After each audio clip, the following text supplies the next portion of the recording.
Here at Ward 13, where the Commander-in-Chief has casted his vote with his family, the wife, and the aunt and the granny. You have seen the mood. The mood is that one of the EFF taking over. Our people are saying the EFF must continue to give them land like they've given them, the EFF has given them Juju Valley. And they are saying we must go in Parliament to get other things done. Many things like water, basic services, proper free education. And you can see Seshego, the whole of it is ready today in other parts of the province of Limpopo. We are very happy with the reception our people are receiving us, in particular older people that are accompanied by the majority of young people as well. So we are here with the Commander-in-Chief. We are giving him over to you. Thank you. Thank you very much. Someone says we must speak in Spade, so unfortunately we are not speaking to the audience here. We're speaking to the bigger audience, which may not know our vernacular. I want to take this opportunity to really thank South Africans for coming out in their numbers, for exercising their democratic right. A lot of people died for us to vote, and we are here to honor those memories. And we once more want to thank the ground forces of the EFF, who have done everything humanly possible for the EFF to win these elections. We have now voted, and once the stations are closed, the waiting period starts. So we'll wait, and South Africans will tell us what they've decided. If the Sebokeng people want to stay in the debt environment, they stay in. If the people want to continue unemployed, if the people want to continue landless, if the people want to perpetuate the instituted corruption, they must continue to vote for the same party they've been voting for. So if you need change, the EFF is the way to go. And whatever numbers we'll receive from our people, we'll welcome them with both hands. It's a mandate. Even one vote counts. We'll accept that those are the results, and this is what the people of South Africa feel about the EFF. Everyone has worked very hard. There's no one in the EFF who hasn't worked very hard. They continue to work because even now, their fetching elderly people, bringing them to the stations, returning them back home safe. They will rest when the voting station closes. So we are hard at work, and we will continue to work until the last ballot paper is counted. All party agents must remain vigilant, must guard the EFF vote, because we know we're dealing with thugs from the other side. They can steal our votes. So where there is no party agent of the EFF, we call upon people of South Africa to tweet us, to Facebook us, to Instagram us, to SMS us, and tell us that they voted, they didn't see EFF a party agent or a table where they voted. Will immediately deploy party agents to go and look after the EFF vote. The last point I want to make is to thank the messages of condolences from all South Africans who have sent the heartfelt messages to us, and as the family of Malema, we appreciate that. It is those messages which keep us standing.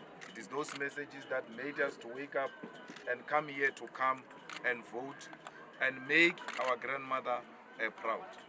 She would have wanted to be here, but you know, we don't decide. God decides what happens.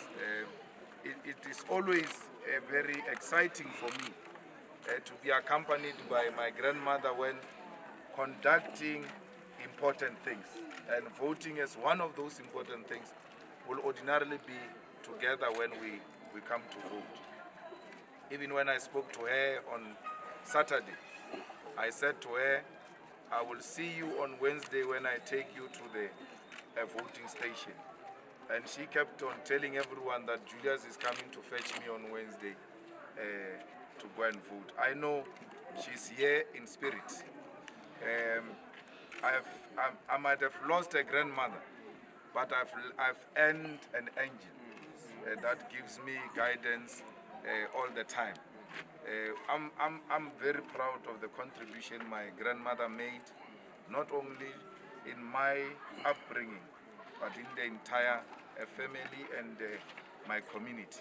We will continue to cherish her memories, and will continue to be guided by her uncompromising fighting spirit. We remain inspired and will continue to make her proud. Thank you very much, members of the media, fellow South Africans. Let's continue to do the right thing. How do you feel about this thing? How do you feel? I feel very good.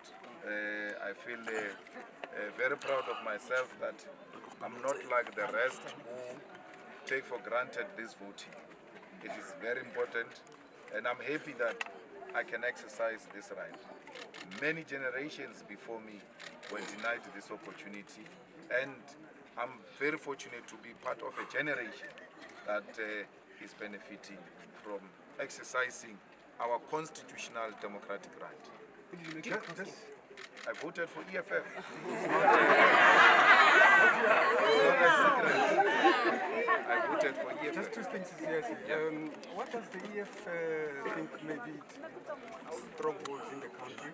And secondly, are you looking at any coalitions after the result?